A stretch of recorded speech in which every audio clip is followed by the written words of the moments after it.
ഇന്നത്തെ ആദ്യത്തെ വേർഡാണ് തേർന്ന. തേർന്ന എന്ന് പറഞ്ഞു കഴിഞ്ഞാൽ നീന്തുക എന്ന് പറയുന്നതാ. നീന്തുക. ഇപ്പൊ എനിക്ക് നീന്താൻ കഴിയും. എങ്ങനെയാ പറയാ? മേ തേർ സക്താഹും. മേ തേർ സക്താഹും. ഈ സെന്റൻസിൽ ഒരു പ്രത്യേകത ഉണ്ട് കേട്ടോ. സക്ത, സക്തി, സക്തി ഇതെല്ലാം നമ്മുടെ ലോങ് വീഡിയോസിൽ ഓരോ ക്ലാസ് ആയിട്ട് എക്സ്പ്ലെയിൻ ചെയ്ത് പറഞ്ഞിട്ടുണ്ട് കേട്ടോ. ഓക്കെ, ഈ സക്ത എന്നുള്ള വേർഡിന് അർത്ഥം കഴിയും എന്ന് പറയുന്നതാ. എനിക്ക് നീന്താൻ കഴിയും എന്ന് പറയുന്നതാ. ഓക്കെ, ഇനി അതുപോലെ മുങ്ങുക എന്ന് പറയാനായിട്ട് ഡൂബ്ന എന്നാണ്.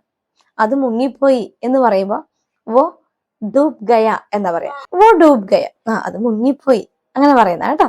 അപ്പൊ ഡൂബ്ന എന്ന് പറഞ്ഞ മുങ്ങുക. ഇനി ഘൂമന എന്നുള്ള വാക്ക് കേട്ടോ. ഘൂമന എന്ന് പറഞ്ഞ കറങ്ങുക. ഘൂമന. ഇപ്പൊ അടുത്ത ആഴ്ച ഞങ്ങള് കറങ്ങാൻ പോകും എന്ന് പറയുകയാണെങ്കിൽ അകലെ ഹഫ്തെ. ഹഫ്ത എന്ന് പറഞ്ഞ ആഴ്ച, അതല്ലെങ്കിൽ സപ്താഹം എന്നും പറയും കേട്ടോ, വീക്കിനെ. ഓക്കെ, അകലെ ഹഫ്തെ ഹം ഘൂമനെ ജായെങ്കെ എന്നാ പറയാ. നമ്മളിപ്പോ എവിടെയെങ്കിലും മണാലി കറങ്ങാൻ പോകുന്നു, അല്ലെങ്കിൽ എവിടെ ആയിക്കോട്ടെ നമ്മൾ കറങ്ങാൻ പോകുന്നതിന് പറയത്തില്ലയോ, ഞങ്ങൾ അടുത്ത ആഴ്ച കറങ്ങാൻ പോകും എന്ന് പറയുമ്പോ ഹം അകലെ ഹഫ്തെ ഘൂമനെ ജായെങ്കെ എന്നാ പറയാം. ഇനി അതുപോലെ തന്നെ തിരയുക എന്ന് പറയാനായിട്ട് കേട്ടോ. തിരയുക, നമ്മൾ എന്തെങ്കിലും വസ്തുക്കൾ തിരയത്തില്ല, അതിനെ പറയുന്നത് ഢൂണ്ടന എന്നാണ്. ഢൂണ്ടന. ഇപ്പൊ എന്തെങ്കിലും സാധനങ്ങൾ കാണാണ്ടായി കഴിഞ്ഞാൽ നമ്മളോട് ചോദിക്കുമ്പോൾ നമ്മൾ പറയല്ലേ, അത് ഞാൻ തിരയുകയാണ്, അത് ഞാൻ തിരയുകയാണ് എന്ന് പറയുമ്പോ വോമേ ഡൂണ്ട് രഹാഹും.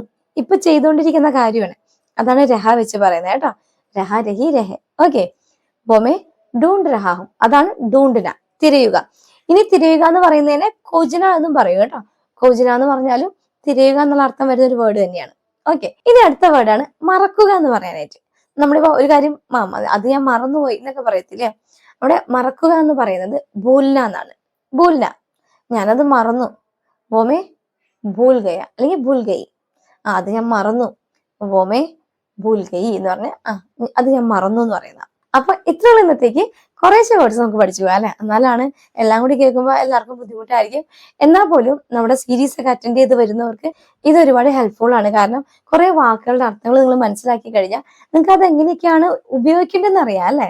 സീരീസ് മുഴുവൻ കണ്ടവർക്ക് ഏകദേശം അതെങ്ങനെയാണ് പ്രയോഗിക്കേണ്ടതെന്ന് അറിയാം. ഈ സീരീസ് നിങ്ങൾ അറ്റൻഡ് ചെയ്യാത്തവരാണെങ്കിൽ, താല്പര്യമുള്ളവരാണെങ്കിൽ നമ്മുടെ ചാനലിൽ മെമ്പേഴ്സ് ഓൺലിയിൽ ഒരു 30 days ക്ലാസ് റണ്ണിങ് ആണ്.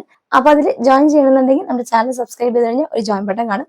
അതിൽ 15 rupeesന്റെ സിൽവർ ഓപ്ഷൻ ചൂസ് ചെയ്ത് കഴിഞ്ഞാൽ ആ ക്ലാസ്സുകളെല്ലാം ഓർഡർ ആയിട്ട് സ്റ്റാർട്ടിങ് മുതൽ നിങ്ങൾക്ക് കിട്ടുന്നതായിരിക്കും. ഓക്കെ, അപ്പുറത്തെ ക്ലാസ്സിൽ കാണാം. ബൈ.